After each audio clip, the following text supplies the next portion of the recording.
Hello everyone, this is Louise and I want to explain to you the Microsoft Products and Services Agreement, or the Mpsa. Before we start, I should say that this session was recorded in August of 2014 and it's accurate and relevant for today, and it will be so for the next couple of months as well. So the Mpsa is a brand new volume licensing agreement from Microsoft, and so I think it would be worth looking at how it fits into the other agreements that are available today.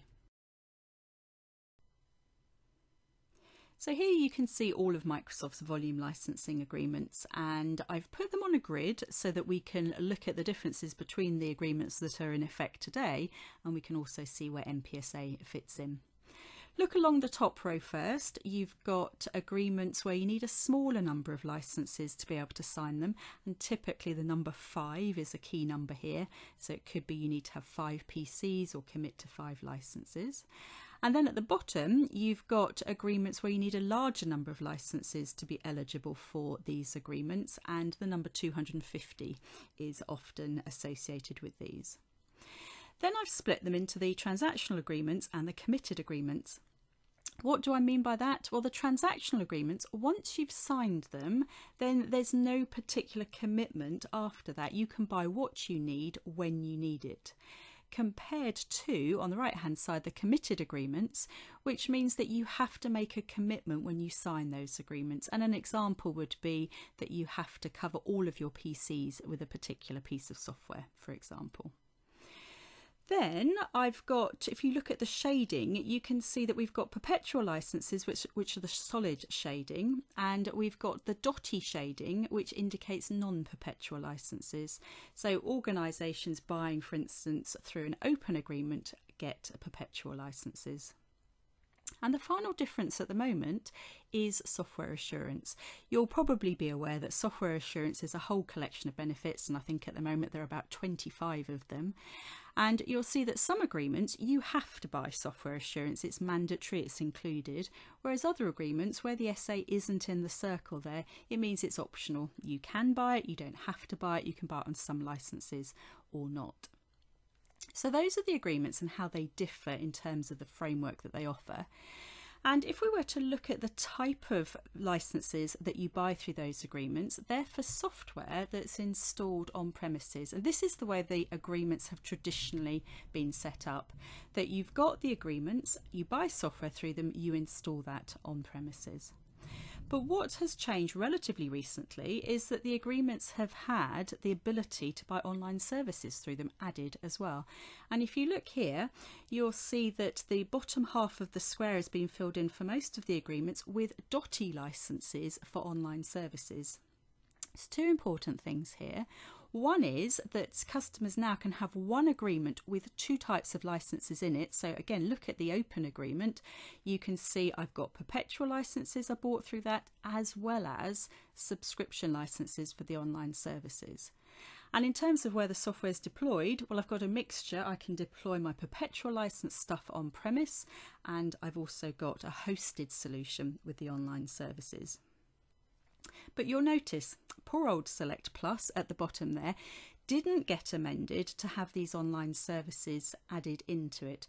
So what would a Select Plus customer do today if they wanted to acquire online services? Well, there's another type of agreement, the Mpsa, the Microsoft Online Subscription Agreement, and I've put it in the top row there simply because the minimums are just a single license.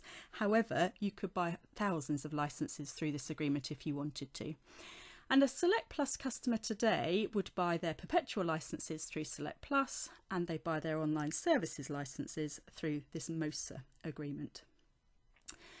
Now, you're looking at that and we're thinking, okay, poor old Select Plus customer hasn't got a single agreement to purchase these licenses through. And you may have guessed this is where the Mpsa now fits in. So it fits into this area of our grid where we can see that it's a transactional agreement at the moment. It's aimed at a customer who can buy a larger number of licenses, and again 250 is the magic number. And it's a single agreement where you can buy your perpetual on-premises licenses as well as your online services as well. Now, if you look closely at that, you may be thinking, I wonder where the SA is. Can you buy SA through the Mpsa? Well, don't forget I said I recorded this in August, and strictly speaking in August, SA is not available at all through the Mpsa.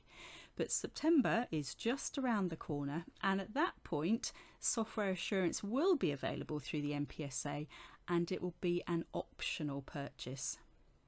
So if you look at this diagram, you can see that the Mpsa at the moment looks like a direct replacement for Select Plus. It looks like Select Plus with the ability to buy the online services as well.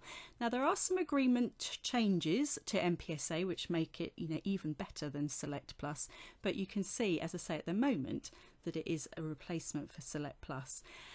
And in fact, if you've been keeping up with the news, you'll know that Select Plus, the retirement of it has been announced, and so the Mpsa absolutely positioned as its replacement at the moment. Now you'll notice I keep saying at the moment. What is the future of the Mpsa? Well, the future of the Mpsa is to revolutionise all of the agreements that you see on the screen, and I'm going to have a build come up in a second which is going to show you the long-term view. And don't think this is going to happen in the next couple of months or even the next couple of years. This is very much long term, but have a look at where the Mpsa is headed.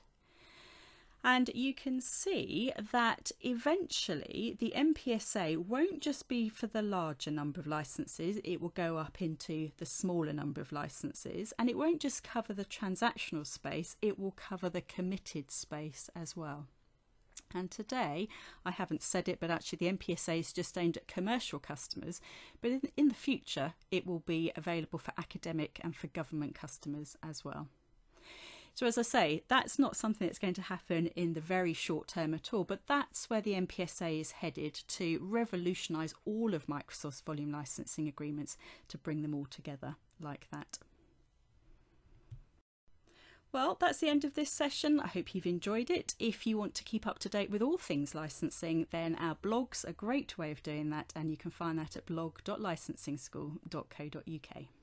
Bye-bye.